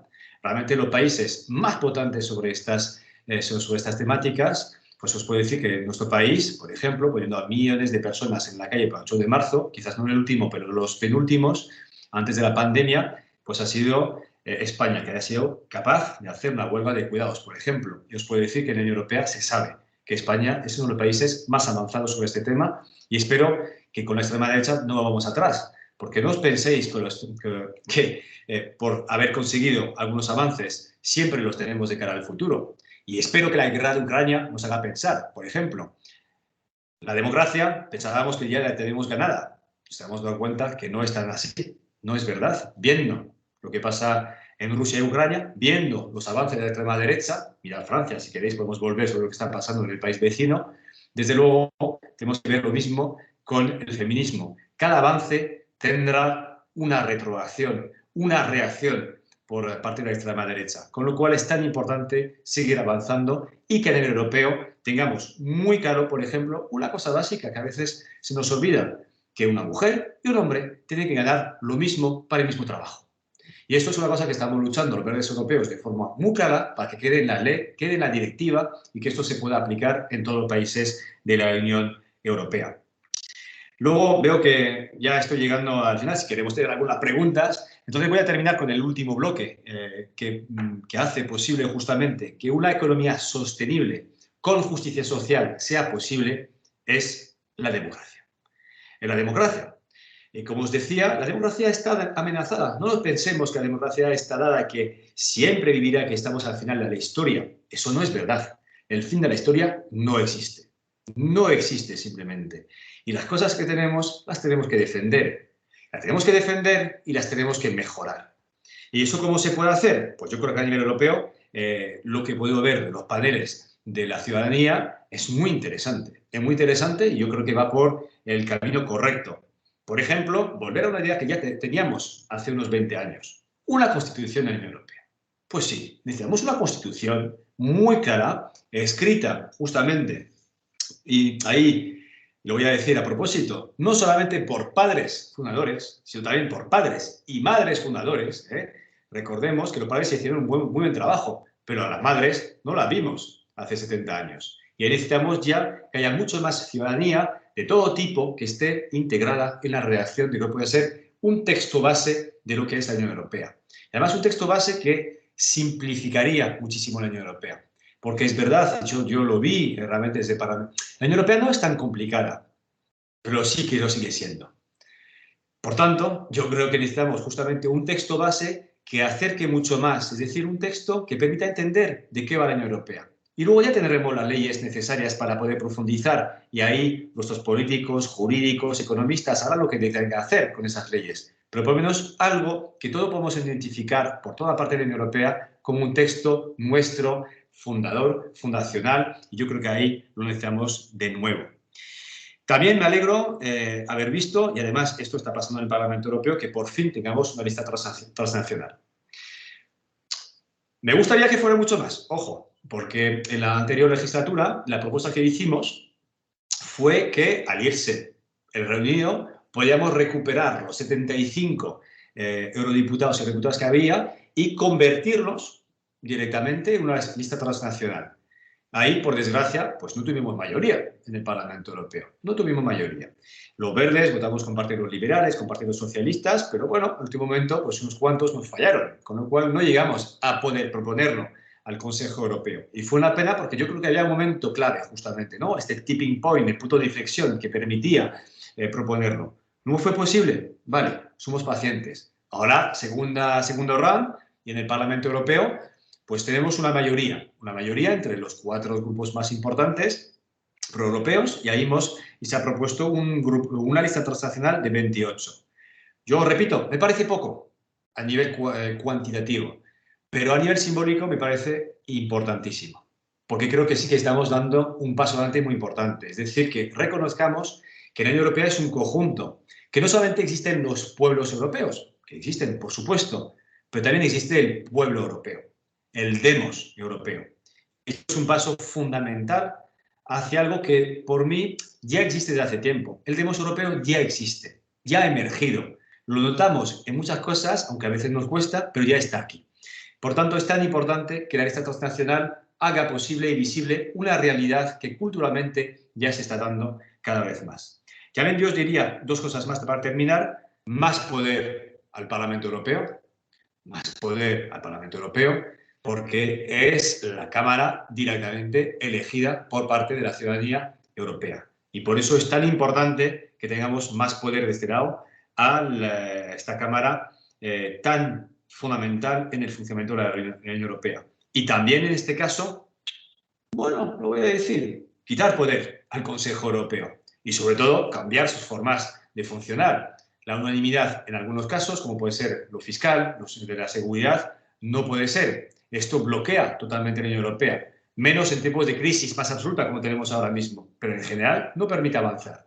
Por tanto, es tan importante quitar la regla de la unanimidad, como lo ha propuesto, de hecho, la mayoría de las ciudadanas y ciudadanas en los paneles, es decir, para los temas tan importantes como la fiscalidad, tan importantes como la seguridad, necesitamos otras reglas que permitan avanzar. Y, por supuesto, encontraremos una forma que los pequeños países tengan también su lugar. Pero no puede ser, por ejemplo, que un país de 600.000 habitantes, que ni siquiera es un barrio de Madrid, pueda bloquear el conjunto de un continente de 400 millones de habitantes. Pues tenemos que poner las cosas también en su sitio. Y por último, para terminar, a mí me parece fantástico lo que se ha hecho con la Conferencia del Futuro de Europa en el sentido más conceptual, que tengamos el sorteo de ciudadanos y ciudadanas que puedan empoderarse y hacer propuestas. Y ahí espero muchísimo, no solo que la Comisión Europea, el Parlamento Europeo, el Consejo Europeo vayan a escuchar y realmente vayan a tener en cuenta para no decepcionar este gran entusiasmo que ha habido, porque recordad que en Francia pasó hace poco que Macron había puesto una conferencia parecida sobre temas climáticos, dijo que iba a aceptar en general las propuestas que iban a salir y al final desechó el 90%. Desde luego, esto lo que crea es más desafección política. Si vais a crear una Asamblea Nacional de este tipo, tenéis que ser muy claros en el funcionamiento y en el objetivo. Es decir, ahí nosotros, si tenemos en cuenta esto, lo vamos a tener en cuenta de verdad. Y además tendréis un resultado al final basado en vuestras propuestas. Y espero que la Comisión Europea, espero que el Parlamento Europeo y espero que el Consejo Europeo lo tengan en cuenta. Y no solo esto, que además en el futuro vuelva a utilizar este formato, no solamente para grandes temas estructurales del futuro de la Unión Europea, sino también para temas muy concretos. Cuando tenemos temas que no sabemos muy bien cómo avanzar y que son muy polémicos, por ejemplo, en Europa, pues son temas que tenemos que utilizar o formas de hacer democracia mucho más importante. Es transnacional y nos permite construir Europa. Y de verdad, que vamos a ver cómo termina esto, pero desde los verdes europeos vemos con muy buenos ojos realmente el trabajo que se ha hecho y vemos que estamos desde hace 15 años en crisis permanentes, pero que hoy ha llegado el momento de dar un salto cualitativo hacia una Europa mucho más unida, por supuesto diversa, pero mucho más unida, que permita que Europa sea un actor geopolítico, un actor político, un actor económico, pero siempre a favor de una Europa de los derechos, de la justicia social, de la sostenibilidad y la democracia. Gracias. Muchas gracias. Voy a incluso poner el aplauso, o sea que me ha encantado por lo que has comentado, Flor, en cuanto a ese approach que suma hacia esa Unión Europea pues en mayor solidez y evidentemente ahora se abre para que la audiencia, si quieren plantear alguna cuestión, pues se lancen. Desde luego que estás abierto a recibir preguntas. Yo lo que me tomo la iniciativa por esto de estar moderando la sesión, simplemente me gustaría hacerte un par de cuestiones. Nos has hablado en uno de los puntos que hace ahora Europa, y uno de los paneles de trabajo dentro de la conferencia, el que se dedicaba a las cuestiones de agricultura, abordaba que era necesario meternos en el tema del ecologismo, sobre todo en la parte productos eco. La cosa es, los productos eco suponen evidentemente un coste mayor para el consumidor, es un gasto que ahora mismo muchas personas no se lo pueden permitir y además pensémoslo en vista a cómo Europa está facilitando que los productos de terceros países estén llegando al continente. Estamos hablando de, no sé, el típico espárrago que está plantado en China y que en estos momentos lo envasan en Europa, pero evidentemente se ha regado con, vete tú a saber qué aguas contaminadas, o la miel que viene de países fuera de la Unión Europea que no está sometida al rigor que tienen los apicultores, la normativa de la miel que tienen aquí a nivel europeo. Todos esos productos compiten en un marco desigual porque entran con una rebaja muy fuerte de aranceles en fronteras y luego aquí al consumidor se le plantea el producto barato llegado de fuera con unos estándares fitosanitarios bastante bajos con el producto europeo que pueda ser o no eco, pero al final tiene unos estándares mucho más elevados. Esa divergencia que al final para los consumidores, que la enorme masa tiene un poder adquisitivo no muy grande, supondrá pues guiarse por criterios, digámoslo claramente, por criterios de precio.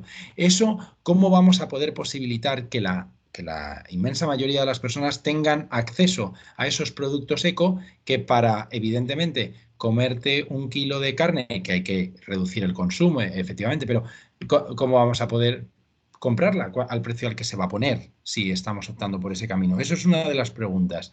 Y otro es, evidentemente, el futuro que estamos viendo en un escenario donde hay bloqueos por parte de actores internacionales que no quieren perder la unanimidad. Estando aquí en Hungría, se está dirimiendo esa lucha ideológica entre dos visiones contrapuestas. Aquellos que quieren avanzar hacia una Europa, aquellos que quieren retener en el Estado-Nación poderes porque entienden que Europa está avanzando y el proyecto de la Unión Europea hacia una degeneración moral. Entienden que se está intentando imponer sobre determinadas sociedades una determinada ideología. Les está diciendo a la gente que en vez de tener hijos, pues que puedan abortar.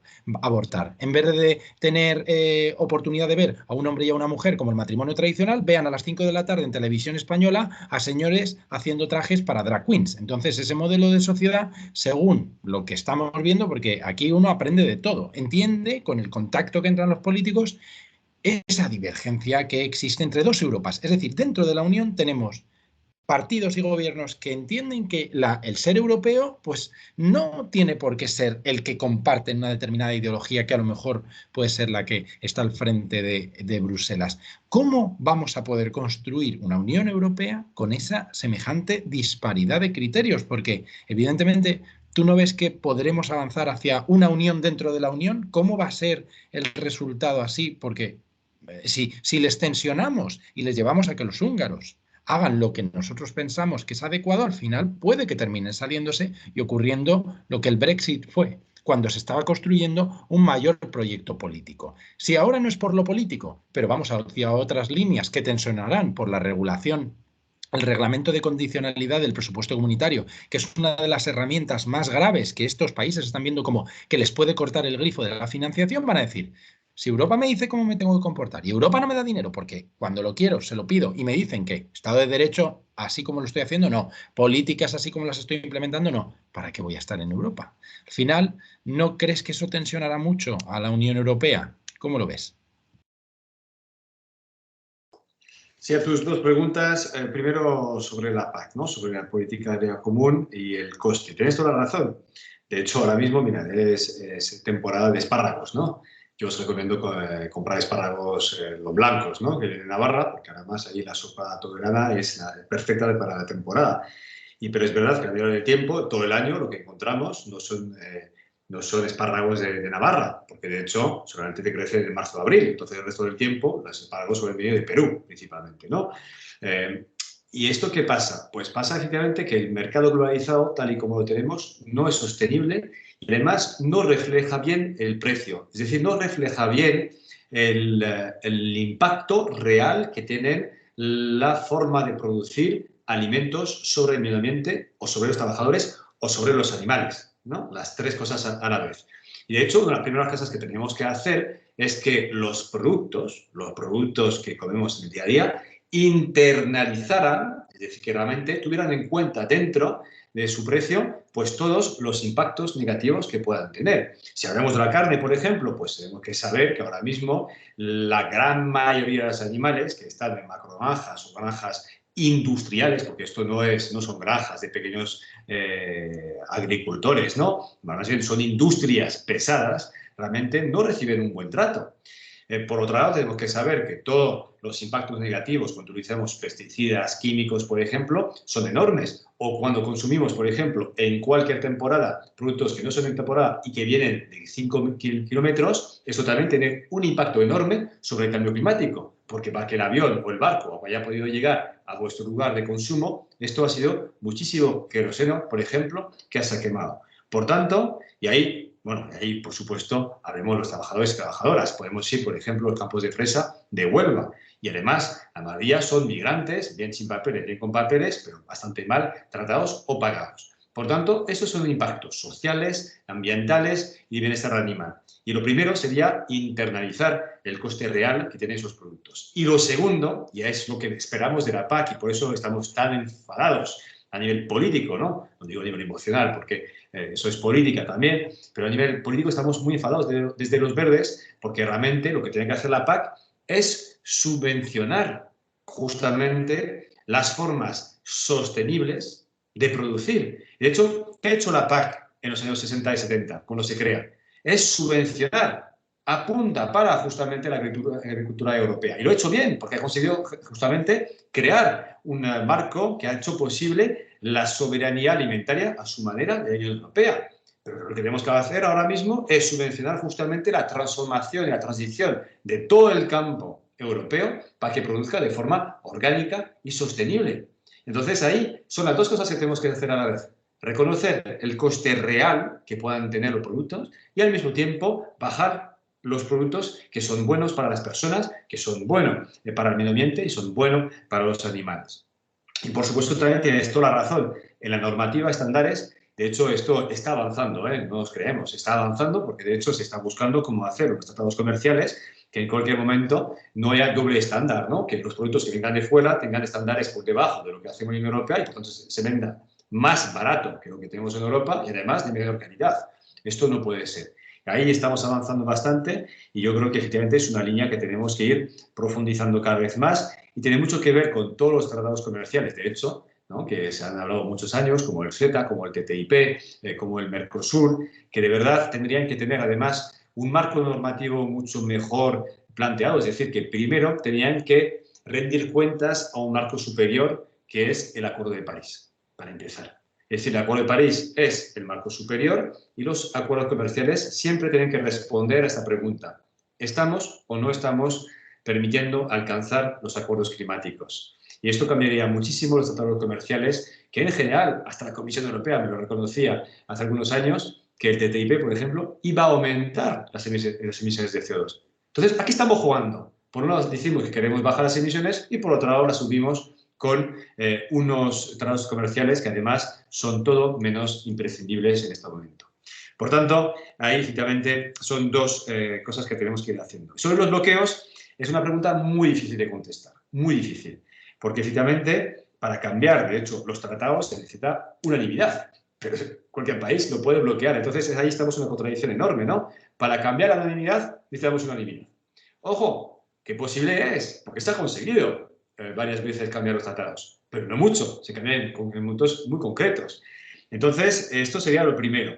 ¿Sería posible ese momento? Pues con Polonia y Hungría es complicado. ¿Es imposible? Pues tampoco, porque estamos viendo que en momentos concretos como este, la guerra de Ucrania, pues cosas que pensábamos totalmente imposibles todavía hace un mes, se hacen posibles. Pero no deja de ser bastante complicado, porque es verdad que existe una doble lucha, una lucha jurídica y política, por este lado, que no sabemos muy bien si tendremos, por ejemplo, que hacer una Europa con menos países pero más unida o tragarnos más sapos para hacer una Europa más grande. Pues no lo sabemos, pero son respuestas políticas que tenemos que dar.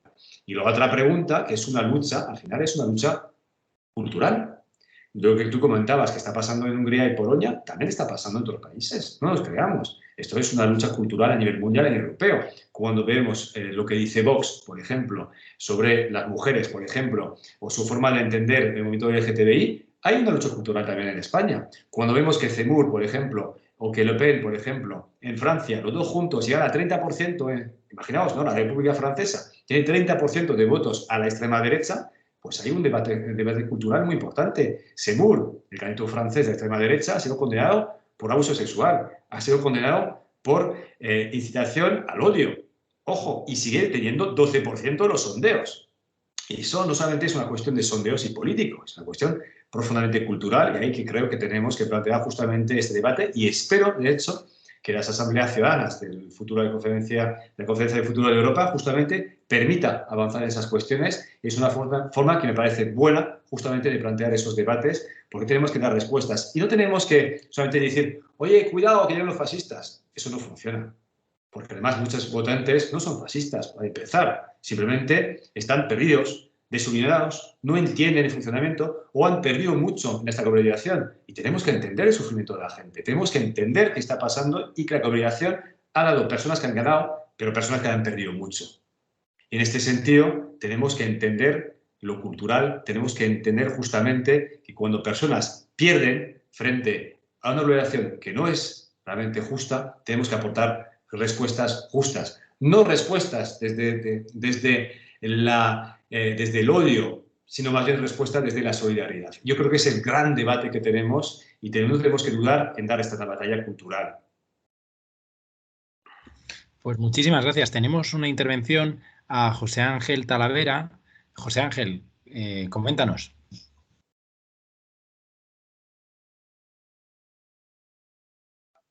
Hola, ¿qué tal? ¿Se me escucha?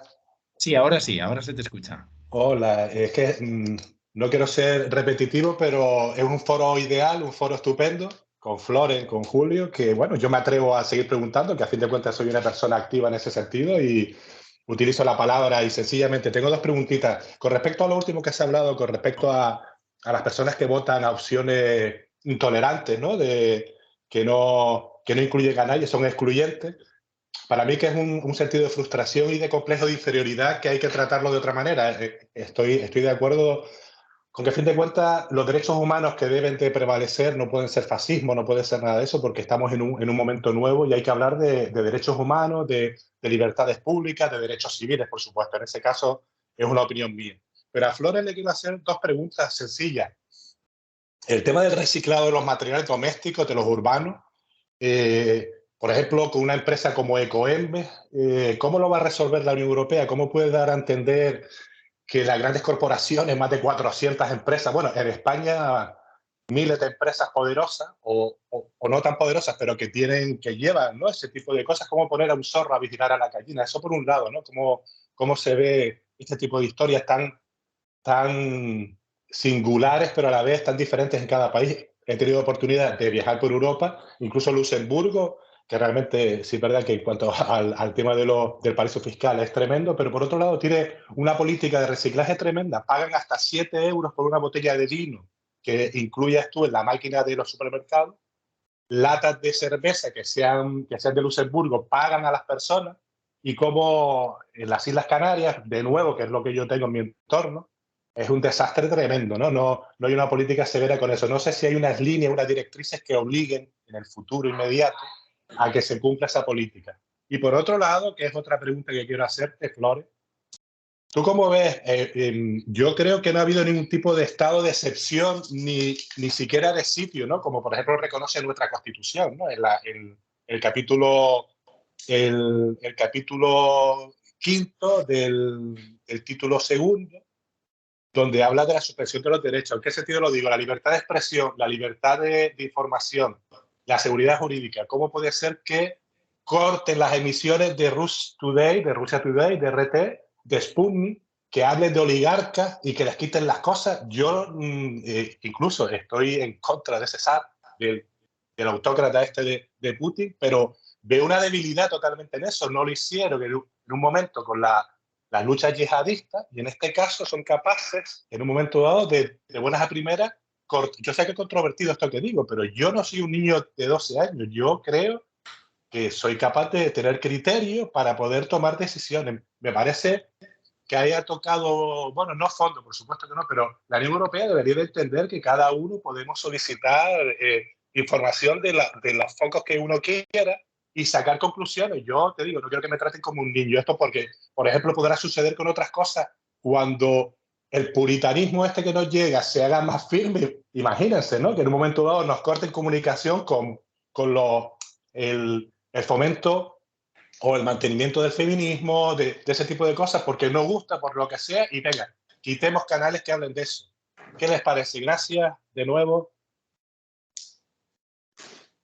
Sí, a ver, a tus dos preguntas que has hecho, muy diferentes, ¿no? Las dos entre sí. La primera, no sé si sabéis, pero recientemente se ha aprobado en el Parlamento Español una ley de residuos que ahora mismo está en el Senado, de hecho acaba de ser votada y va a volver al Parlamento Español, al Congreso, y es una aplicación de la directiva europea, ni más ni menos, vamos, con algunas cosas más, todo esto. Pero tienes toda la razón, es decir, yo creo que tenemos un sistema bastante mal hecho en general en España, sobre todo con un monopolio de Ecoembes con algunas visiones que no compartimos, porque realmente lo importante que tenemos que tener se basa en las 3 R's que suele ser utilizar, pero que tenemos que recordar una vez más al final, ¿no? La primera R es la reducción, es decir, el mejor residuo es el residuo que no existe. Es decir, ahí tenemos que hacer lo máximo justamente para evitar de crear residuos. De hecho, en el panel ciudadano, no recuerdo qué número exactamente, se dijo otra vez que tenemos que terminar con la obsolescencia programada.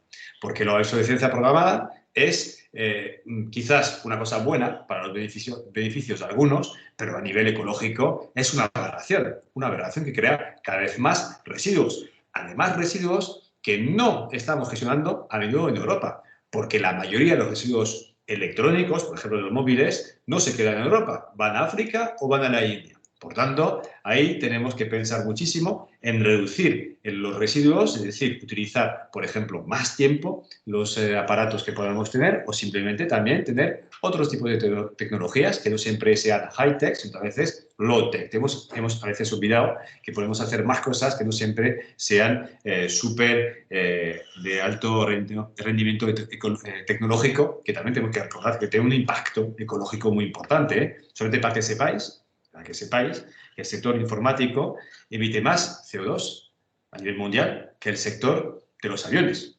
O sea, que sepamos también dónde nos situamos cuando hablamos de esas cosas. Entonces, lo primero es la reducción. Lo segundo es el reuso. El reuso es importantísimo, es decir, que en vez de tirar las cosas, las podemos reutilizar. Entonces, esto es lo segundo que tenemos que hacer una vez que hemos reducido las cosas. Muchas cosas se pueden reutilizar, se pueden donar, se puede utilizar. Eso es una economía circular donde lo que utilizamos puede tener siempre una segunda, una tercera vida. Y lo tercero es el reciclaje.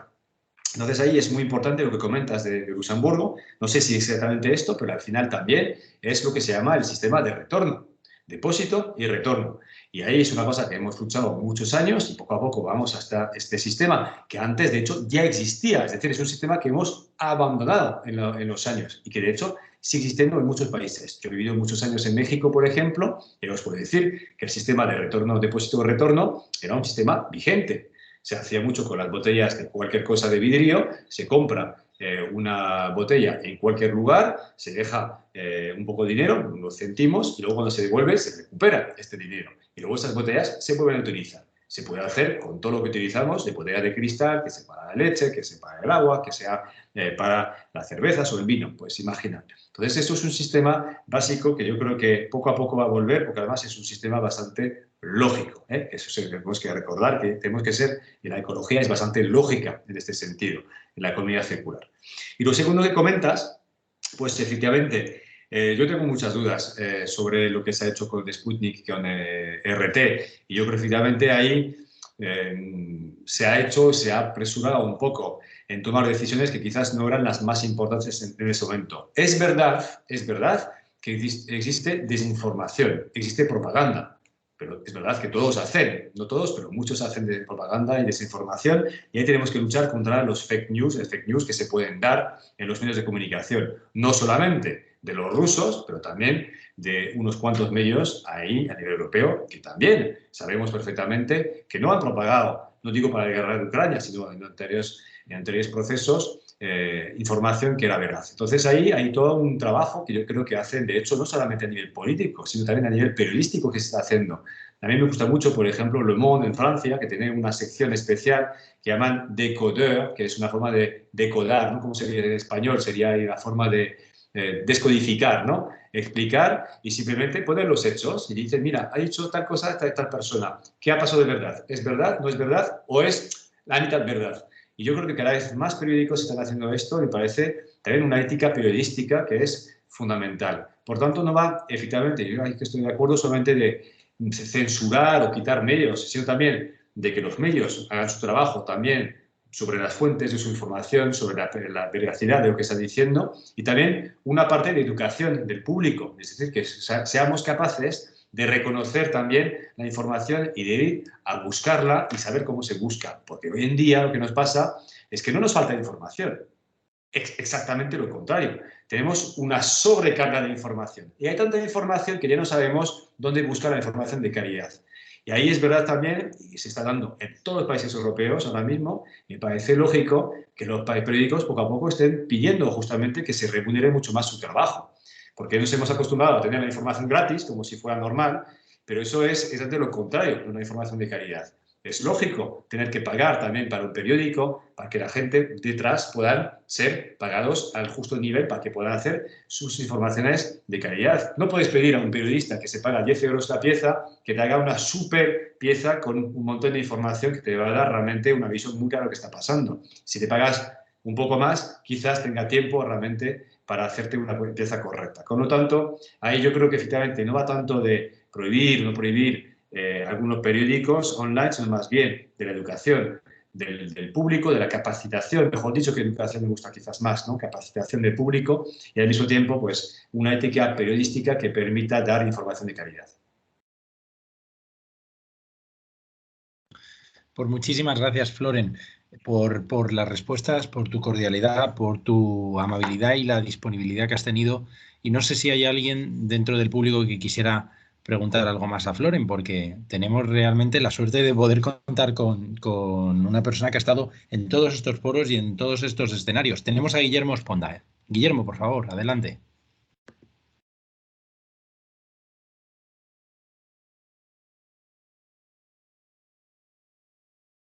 ¿Guillermo? No se le oye. No sé, ¿había levantado la mano? Guillermo, sí, adelante. Solo tienes que activar el micro, cuando quieras. Tienes un botón en la parte superior derecha para activar el micro. Disculpar que no lo había activado. Bueno, antes que nada, encantado efectivamente con todas las ponencias, ¿no? Yo quería trasladar, bueno, concretamente una pregunta al eurodiputado Floren Marcellesi sobre el tema de la renta de aduanas, ¿no? Es decir, sabemos que efectivamente es uno de los capítulos más importantes del presupuesto de la Unión Europea. Y, por tanto, a mí lo que me extraña es que exista para países terceros una reducción de los aranceles, porque a esto hay que añadir, claro, los productos que no cumplen las especificaciones de la Unión Europea en cuanto a la calidad, en cuanto precisamente a contar con unos estándares que efectivamente sí son cumplidores, bueno, que sí cumplen efectivamente los productos de la Unión Europea. Entonces, ¿por qué razón efectivamente existe esa cuestión? Es decir, la Unión Europea vela de verdad para que los productos de países terceros cumplan con los estándares de calidad que se siguen a los productos nacionales. Yo creo que esta pregunta lo ha respondido en parte don Floren Marcellesi, pero yo quiero más que nada puntualizar o recibir una respuesta un poquito más concordante con lo que exige el presupuesto de la Unión, que sabemos del 310 al 325, el Tratado de Fundamento de la Unión Europea, y evidentemente al ser un capítulo importante del presupuesto, pues yo pienso que realmente lo que no debería existir para beneficiar a los productos de la Unión, bueno, concretamente a los productos agrarios de las PAC, de que efectivamente existiera una reducción de esos aranceles, ¿no? O sea, yo creo, vamos, en mi modesta opinión, de que no es concordante esa política de reducción de los aranceles de países terceros. Sabemos que efectivamente por la Unión Mundial de Comercio, pues esas restricciones en parte, vamos a decir, de cara a la liberalización del mercado, pues claro, no, vamos a decir, no puede o no debe de existir ese impedimento de esa introducción de esos productos en la Unión Europea. Pero vuelvo a repetir que efectivamente, habiendo unas exigencias para los productos nacionales, yo creo que debería existir también esa exigencia de cumplir para los productos, vamos a decir, agrarios que provengan de países terceros. Y bueno, con eso ya termino un poquito digamos, la pregunta, ¿no? Muchas gracias, Guillermo. Cuando quieras, Flores. Sí, a ver, tienes toda la razón que hay, pero tenemos que poner un poco de contexto histórico. ¿Por qué estamos en este punto y por qué queremos cambiar?